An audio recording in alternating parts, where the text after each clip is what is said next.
बिल्कुल, आज मैं मौजूद हूँ हर रोड पे और बात करेंगे आज आवाम से कि हमारे साबिक वज़ीर आज़म नवाज शरीफ जो है उनकी तबीयत जो है वो दिन ब दिन काफ़ी ख़राब होना शुरू हो गई है और मेडिकल बोर्ड का कहना है कि उनका इलाज जो है वो पाकिस्तान में नहीं हो सकता।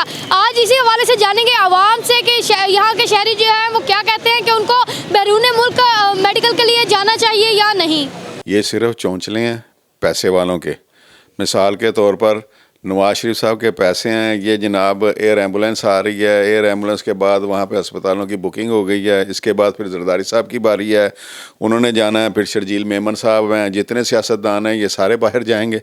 जाना चाहिए क्या, जा रहे हैं, जाएंगे, ये सब जाएंगे। ये जरदारी का, इसके बाद जरदारी साहब भी जाएंगे क्योंकि ये एनआरओ हो चुका है। अब ये पैसे दे रहे हैं, वो एक बात खुफिया रखी गई है और नवाज शरीफ भी जाएगा बाहर, जरदारी भी जाएगा। तो ये गवर्नमेंट कदगन लगा रही है ईसीएल से नाम निकालने की, ये वो सारा कुछ, ये सब इनकी झूठी सियासत है।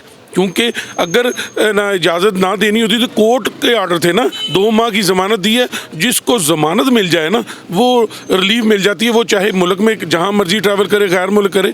मरीम नवाज़ को जो ज़मानत मिली उसका पासपोर्ट ज़ब्त किया है कोर्ट ने, इनका तो ज़मानत नहीं किया। ये सिर्फ अपनी सियासत चमकाने के लिए, अपनी डर मिटाने के लिए ये गवर्नमेंट कर रही है।